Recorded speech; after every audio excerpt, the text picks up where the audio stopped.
کو معلوم ہے کہ کل سورج گرہن ہے اور خبریں یہ آ رہی ہیں کہ 80% سورج کل گرہن ہوگا. اس بارے میں اسلامی حکام کیا ہیں, شریعت کیا کہتی ہے, اس کے لیے علماء نے سوچا ہے کہ کچھ باتیں عوام تک پہنچائی جائیں. تو اس لیے میں نے بھی ارادہ کیا کہ شرعی حکام اس بارے میں بتائے جائیں, اس میں حکمتیں کیا ہیں. رسول اللہ صلی اللہ علیہ وسلم کے دور میں سورج گرہن ہوا ہے.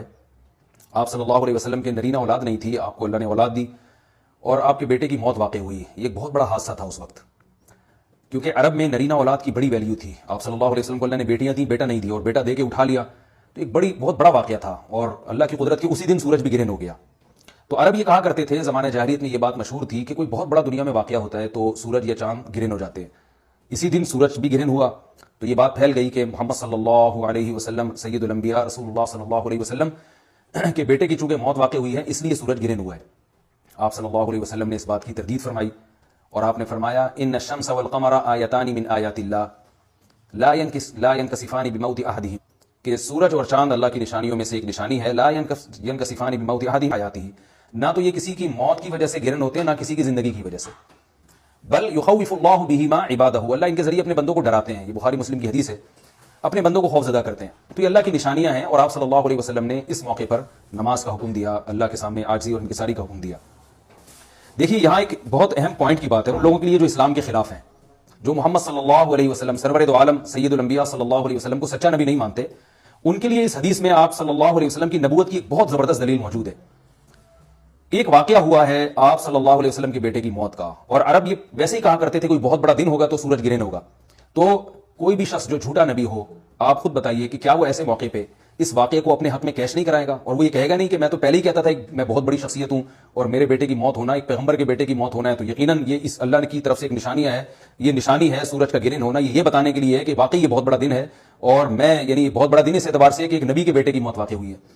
لیکن آپ صلی اللہ علیہ وسلم نے یہ سب نہیں کیا, اور آپ نے بتایا کہ سورج اور چاند کے گرہن ہونے کا کسی کی موت یا زندگی سے کوئی تعلق نہیں, اور سائنس نے بھی ثابت کر دیا ہے کہ یہ ایک سائنٹیفک حقیقت ہے کہ جب زمین اور سورج کے درمیان چاند آ جائے تو سورج گرہن ہو جاتا ہے, اور جب چاند اور سورج کے درمیان زمین آ جائے اور سورج کی روشنی چاند تک نہ پہنچ رہی ہو تو چاند گرہن ہو جاتا ہے.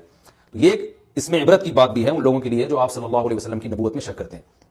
البتہ آپ صلی اللہ علیہ وسلم نے اس موقع پر ہمیں حکم دیا کہ اللہ سے تضرع اور عاجزی اور انکساری کی جائے, اپنے گناہوں کی معافی مانگی جائے, اور نماز آپ صلی اللہ علیہ وسلم نے پڑھی. اس میں بھی بعض لوگ اشکال کرتے ہیں کہ یہ جب ایک نیچرل پروسیس ہے تو اس میں اتنا گھبرانے کی, کیونکہ حدیث میں آتا ہے آپ صلی اللہ علیہ وسلم بہت گھبرائے, تو اس میں گھبرانے کی کیا بات ہے. تو یاد رکھیے ہر نیچرل پروسیس جو ایک عام معمول سے ہٹ کر ہو اس میں انسان کے لیے ایک عبرت کی بات ہوتی ہے.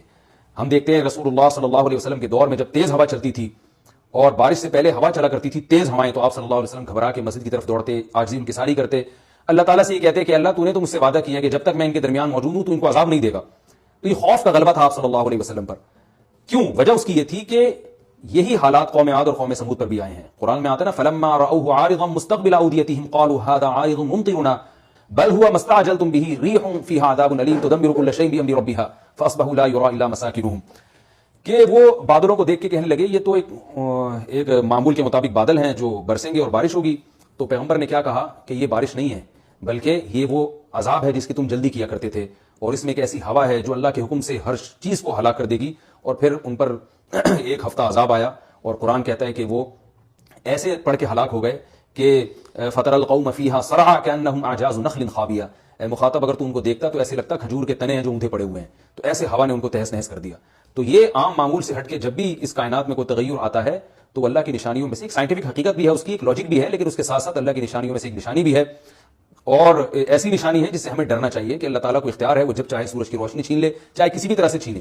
اور یہ بھی ایک سائنٹیفک حقیقت ہے جو آپ صلی اللہ علیہ وسلم کی نبوت پر جس نے ایک مہر لگا دی ہے کہ سورج اور چاند کا گرہن ہونا, اگرچہ اسی ایک لاجک ہے کہ چاند سورج کے سامنے آ جائے تو سورج گرہن ہو جاتا ہے, لیکن اس بارے میں جو ہماری تحقیق ہے, جو سائنسدان کہتے ہیں کہ یہ وقت اس یعنی خطرے کا وقت ہوتا ہے. سورج سے ایسی خطرناک ریز نکلتی ہیں جو نقصان کا سبب بن سکتی ہیں, تبھی بعض حضرات سورج کی طرف دیکھنے سے بھی منع کرتے ہیں. اور یعنی نظام میں تھوڑی ایک عام نارمل روٹین سے ہٹ کے اس کائنات کا نظام چلتا ہے, تو اس لیے یہ اس کائنات کے لیے، زمین کے لیے ڈینجرس ہو سکتا ہے، اور جو گریوٹی اور جو کشش کا نظام ہے اس میں بھی خلل واقع ہوتا ہے. تو ایسا نہیں ہے کہ یہ بالکل ایک نارمل کنڈیشن ہوتی ہے اور اس کا کوئی نقصان ہی نہیں ہے، یہ بالکل غلط ہے. اس میں نقصان کا بہرحال خطرہ ہے، اور اس بات کا امکان موجود ہوتا ہے کہ قدرت انسانوں سے انتقام لے یا انسانوں کو نقصان پہنچائے. اور ویسے بھی جن کے دلوں میں اللہ کا خوف ہوتا ہے وہ تو ویسے ہی اللہ کے وہم من خشیتہ ہی، قرآن مجید میں اللہ تعالیٰ کے ارشاد ہے کہ مشرکین بار بار یہ سوال پوچھتے تھے قیامت کب آئے گی کب آئے گی. اللہ فرماتے ہیں لیکن جو مومنین ہیں ان کو اس سے غرض نہیں ہے کہ کب آئے گی. والذین آمنوا مشفقون منھا، وہ تو قیامت سے گھبراتے ہیں کہ پتہ نہیں ابھی نہ آ جائے. تو جس کے دل میں اللہ کا خوف ہوتا ہے اس کے زندگی گزارنے کا طریقہ کچھ اور ہوتا ہے، وہ بات بات پہ اللہ سے ڈرتا ہے، اس کو اللہ سے ڈرنے کا بہانہ چاہیے، اس کو توبہ کا بہانہ چاہیے.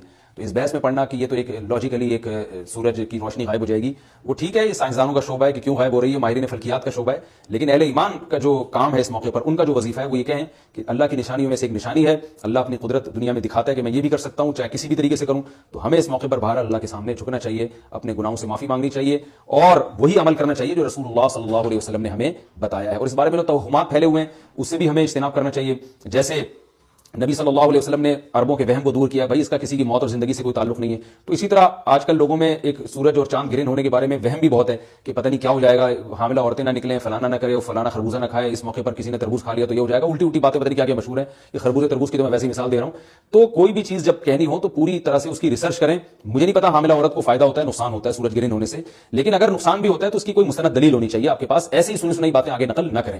تو بہرحال ہمیں جو کرنے کا کام ہے جو رسول اللہ صلی اللہ علیہ وسلم نے بتایا ہے وہ کام بخاری اور مسلم کی حدیث کے مطابق نماز ہے، انفرادی بھی ہے، جماعت سے بھی ہے. مستحب یہ ہے کہ جماعت سے نماز پڑھی جائے مسجد میں یا کسی بھی میدان میں، اور 2 رکعتیں امام پڑھائیں گے اور اس میں سرن تلاوت بھی کر سکتے ہیں، جہری تلاوت بھی کر سکتے ہیں. دونوں رائے ہیں علماء کی. آج کل جہری کو اس لیے ترجیح دی جاتی ہے کہ صلاۃ کسوف میں جو رسول اللہ صلی اللہ علیہ وسلم کی سنت ہے وہ لمبی نماز ہے. تو لمبی نماز پڑھیں گے تو اگر آپ آہستہ آواز سے پڑھیں گے تو لوگوں کو تھکاوٹ کا احساس زیادہ ہوتا ہے، جہری پڑھیں گے تو تھکاوٹ کا احساس کم ہوتا ہے. تو اس لیے دونوں قولوں پہ فتویٰ دیا جاتا ہے. وہ ایک قول راجح ہے اور ایک میں آسانی ہے. تو آسانی اس قول میں ہے کہ جہری تلاوت کی جائے، اس میں لوگوں کو نماز میں کھڑا رہنا آسان ہوتا ہے. تو لمبی سے لمبی نماز پڑھی جائے.